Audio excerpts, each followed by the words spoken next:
오늘 잠언 18장에 나와 있는 말씀, 여전히 지혜의 말씀입니다. 근데 특히 많은 구절들이 특별히 여러 번 지금 반복되어 나오는데요.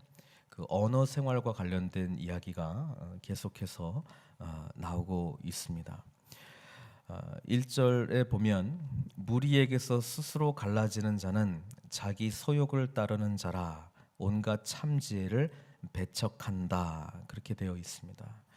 우리가 늘 주 안에서의 믿음의 공동체를 이루어 나갈 때에 그 동기를 늘 생각해 봐야 되는 거예요. 예.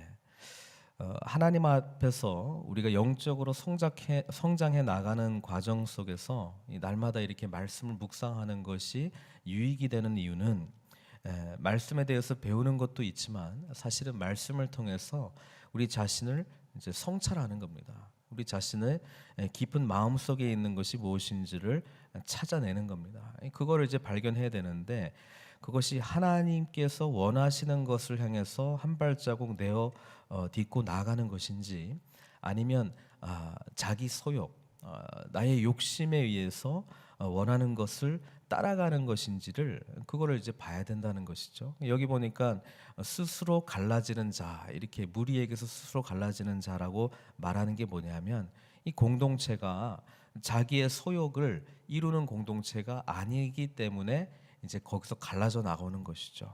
그래서 공동체 안에 늘 있는 거지만은 이것이 옳다, 저것이 옳다라고 이야기를 하는데, 그 가운데 나의 소욕을 이루기 위한 그런 이야기가 지금 진행되고 있는지, 아니면 하나님의 뜻이 비록 나에겐 좀 맞지 않는다 할지라도 하나님께서 기뻐하시는 일을 이루기 위해서 그렇게 해 나가고 있는지를 늘 고민해야 되고, 공동체가 성령의 인도하심 따라, 말씀 따라 나아갈 수 있는 그런 힘을 기를 수 있도록, 특히 이제 리더십들은 늘 교회를 향한 하나님의 마음을 늘 귀 기울여야 된다라고 하는 것입니다.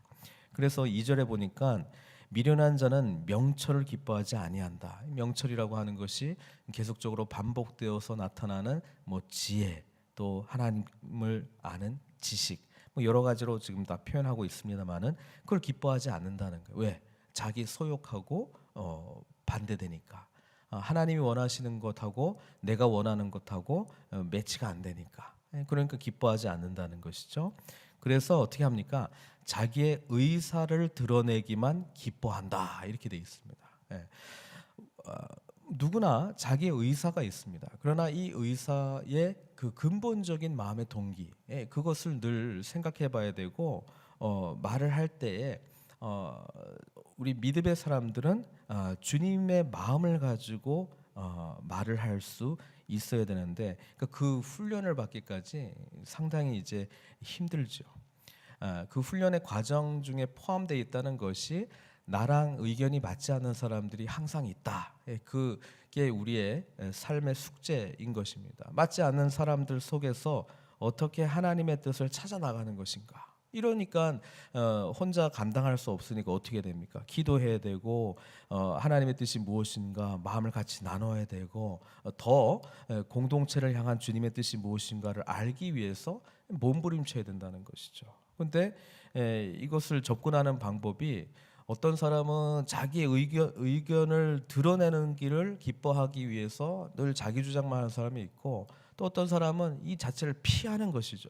근데 피한다 그래서 문제가 해결되는 것은 아니죠. 만약에 하나님께서 원하시는 마음이 있으면, 그것을 하나님께서 원하시는 마음을 아무도 지금 이야기를 하고 있지 않는다면 그것을 이야기를 해야 됩니다. 그렇죠? 그게 용기가 필요하고 담대한 마음이 필요하고, 또 어떻게 이야기하는가, 그 지혜가 필요하다라는 것입니다. 여전히 그 이야기를 품고 이야기를 할 때도 자기의 소욕대로 할 수 있습니다. 그렇지 않습니까?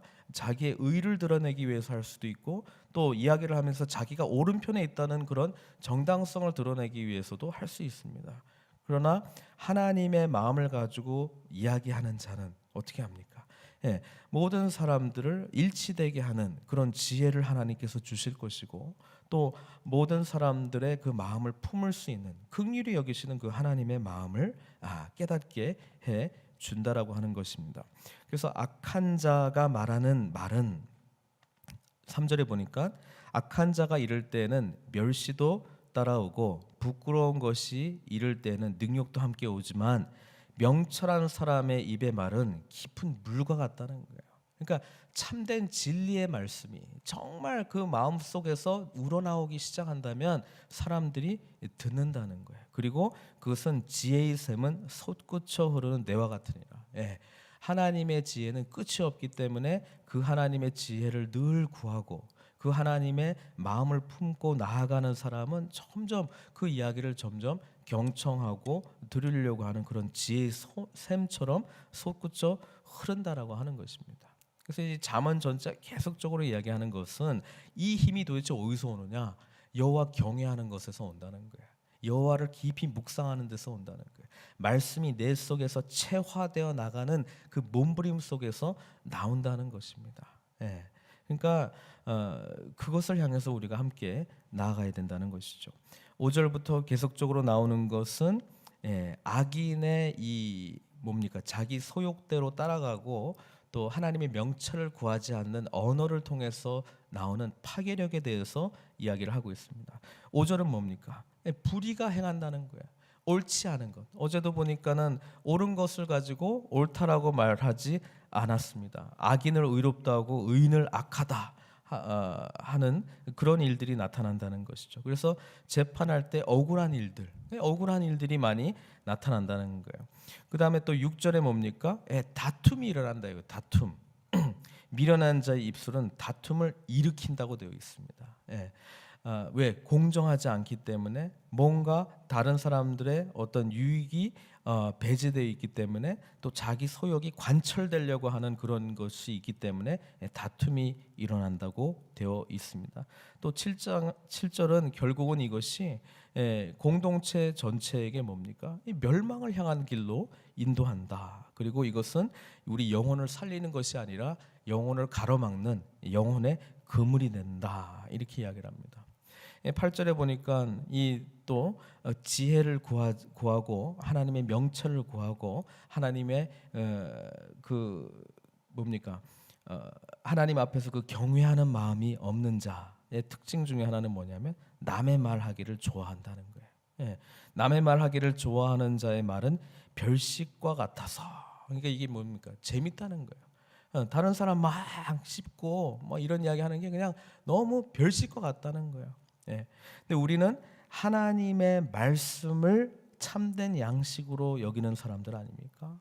그러니까 우리의 입술에 머금는 내용이 있다면, 속으로 들어가야 될 내용이 있다면 하나님의 말씀을 씹고 고씹고 내뱉는 말은 뭐예요? 사람들을 살리고 사람들에게 다툼이 아니라 화해와 일치를 향해서 나아가는 말이 되고 지혜의 샘이 샘솟는 그런 모습으로 나아가야 된다는 것을 지금 말하고 있습니다. 말에 대한 구절들이 몇 개 더 있어서 이어서 말씀드리면 13절에 이렇게 되어 있습니다. 사연을 듣기 전에 대답하는 자. 누구한테 좀 이야기를 하는데 전혀 상대방의 이야기를 듣지 않고 그냥 몇 마디 들어보고는 알아 상황을 다 파악을 해버렸어요. 그리고 저 사람은 이런 마음이고 이 사람은 이런 마음 다 파악을 해버렸어요. 사람이 자기도 자기 마음을 모를 때가 있는데 상황을 다 정리를 해버렸어요. 그러니까 사연을 듣기 전에 대답하는 자, 미련하여 욕을 당한다. 이렇게 기록되어 있습니다. 그래서 몇 구절 더 있지만 20절 보시면 사람은 입에서 나오는 열매로 말미암아 배부르게 되나니 곧 그의 입술에서 나오는 것으로 말미암아 만족하게 되느니라. 죽고 사는 것이 혀의 힘에 달렸다. 이게 얼마나 무서운 말인지 모르겠습니다. 이 혀로, 이 새치 혀로 사람을 죽일 수도 있고 살릴 수도 있다. 우리 믿음의 사람들은 이 혀의 권세를 가지고 영혼들, 죽어가는 영혼들, 아파하는 영혼들을 살리는 권세를 하나님께서 주셨는데 이 사단의 혀를 가지고 말이에요.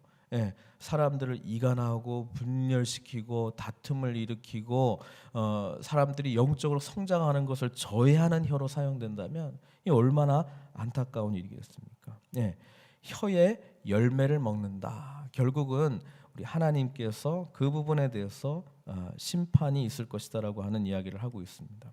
야고보서는 이 3장 야고보서 3장에서는 이 혀에 대한 이야기를 아주 깊이 다루면서 이 혀를 제어할 줄 아는 자가 어떤 사람이고 온전한 사람이다. 퍼펙트하다라고 이야기할 정도로 그만큼 언어 생활이 뭐예요? 우리의 심령과 너무나도 깊게 연결되어 있다는 것을 말하고 있습니다. 그래서 우리의 그 심령이라는 게 지금 마음이잖아요. 예, 이 마음의 문제가 하나님과 직결되어 있고 또 우리의 외부와 직결되고 있는 것이 이 언어적인 걸로 나타난다. 예. 그래서 14절에 그 부분에 대한 안타까움이 이렇게 표현되어 있죠.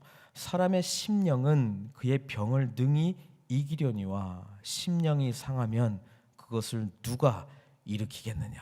예. 그만큼 이 마음이 상하게 됐을 때에 안타까움을 말씀하고 있는 것입니다. 오늘 18장에 읽었던 내용 중에서 또 다른 한 부분은 뭐냐면 하나님을 의지하는 것과 세상의 부를 의지하는 그 내용도 9절, 10절, 10절, 11절 이렇게 나와 있습니다. 10절에 뭐라고 나와 있습니다. 여호와의 이름은 견고한 망대라. 견고한 망대. 의인은 그리로 달려가서 안전함을 얻느니라. 그러니까 우리 믿는 사람이 참되게 의지할 곳이 누구냐, 어디냐라고 이야기할 때 하나님이라고 하는 것이죠. 그러나 하나님 없는 사람들은 누구를 의지한다는 거예요? 무엇을 의지한다는 거예요? 11절에 보니까 부자의 재물, 그거를 의지한다고 되어 있습니다. 그의 견고한 성이라. 부자의 재물이 그의 견고한 성이라. 그가 높은 성벽같이 여기느니라. 이게 10절, 11절은 사실 우리 믿는 사람이 오늘을 살아갈 때에 참된 주인이 누구인가 그거를 늘 기억해야 된다. 내가 누구한테 달려가고 있느냐, 내가 힘들 때 누구에게 의지하느냐, 내가 무엇을 정말 의지하느냐. 우리 주님께서도 누가복음 16장에 이런 말씀하셨죠. 하나님과 재물을 겸해서 섬길 수 없다. 분명히 이야기를 하고 있습니다. 우리가 살아가는 과정 중에 어떻게 보면은 이 믿음의 연단 과정이다 이렇게 볼 수 있는데요. 상황들이 찾아올 거 아니에요. 근데 그때에 이 선택의 기로가 늘 앞에 있다는 거예요. 이때 내가 먼저 하나님을 선택하고 있는 내 자신을 발견하고 있는 것인지 아니면 하나님의 아는 다른 것을 더 의지하는 나의 모습을 발견하고 있는지. 그때 절망보다는 나의 현재의 상황을 빨리 인식하시고 다시 진정으로 붙들어야 될 하나님 앞에 먼저 나아가시면 됩니다. 그럴 때에 우리가 지혜가 자라고 또 그런 선택들이 자꾸 반복됨으로써 뭐예요? 하나님을 온전히 의지하는 사람으로 변화되어 가는 것이죠. 절대로 신앙이라고 하는 것이 뭐 이제 예수님 앞에서 구원받고 은혜를 받았기 때문에 앞으로 항상 옳은 선택을 하는 게 아니지 않습니까?